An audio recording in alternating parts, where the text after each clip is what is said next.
Black Panther Party combined revolutionary ideology with practical survival programs, fostered political consciousness, and orchestrated multiracial alliances. This dynamic approach made the Panthers popular among Black and oppressed communities across the world, and at the same time, a nemesis to the U.S. government.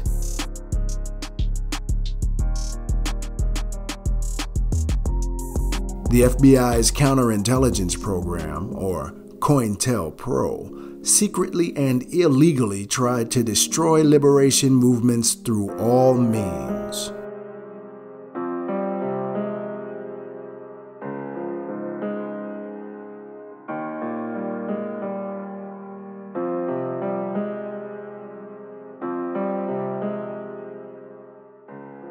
Described by FBI Director J. Edgar Hoover as the greatest internal threat to the security of the United States, the Panthers were a primary FBI target.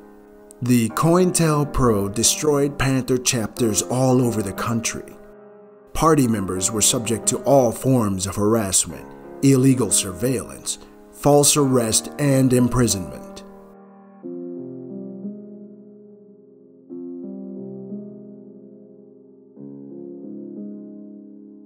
Many were even murdered.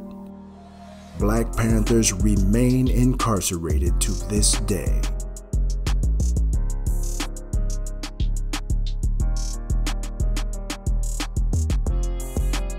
What follows are some of their stories.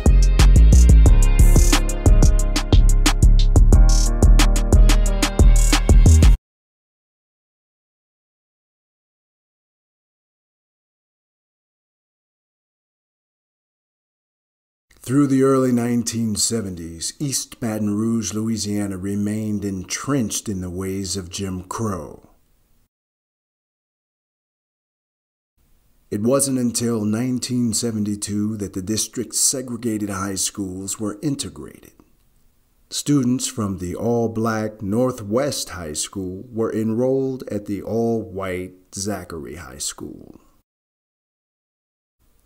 Kenny Zulu Whitmore was one of the student leaders who challenged the school's racist rules, in particular the dress code, which applied only to Black students.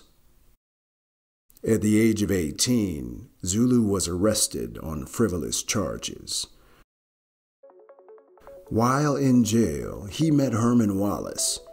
Wallace and another man, Albert Woodfox, were incarcerated for a murder charge.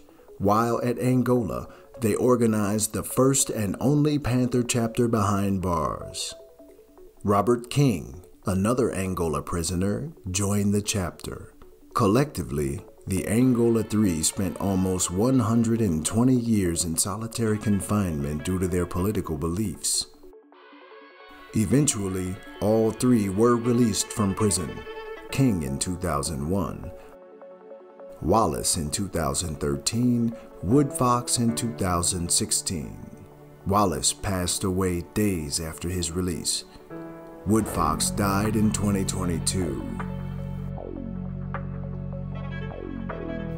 From Wallace, Zulu received what he called his first true political education, and he became a member of the Angola chapter of the Black Panther Party. Upon his release in 1974, Zulu went back to the community with the idea of organizing against illegal drug trafficking. However, Zulu's activism was short-lived. In February 1975, he was arrested for armed robbery, though the victims themselves implicated another man, not Zulu. Days after his arrest, Zulu was visited by the district attorney, O.C. Brown.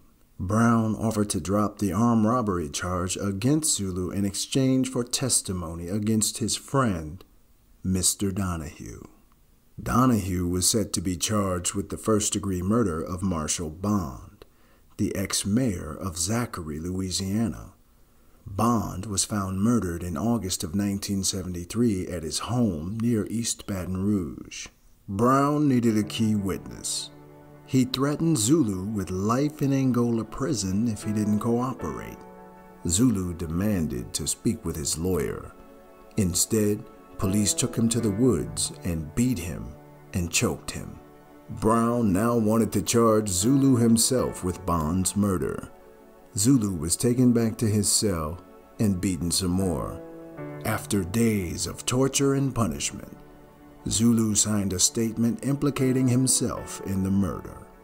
Aside from Zulu's taped confession, the only physical evidence was a rusty bucket belonging to Bond, which Zulu allegedly took from his property.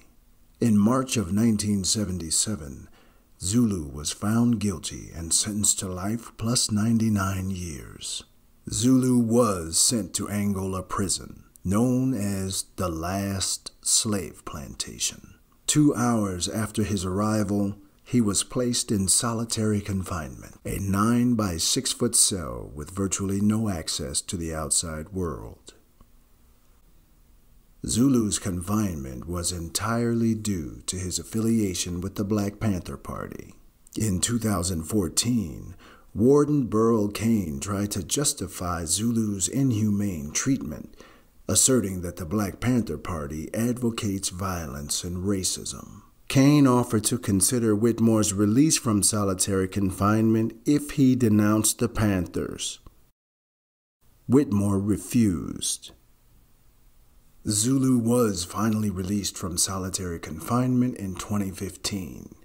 Next to Albert Woodfox, Zulu's 39 years in solitary was the most in the prison's 160-year history.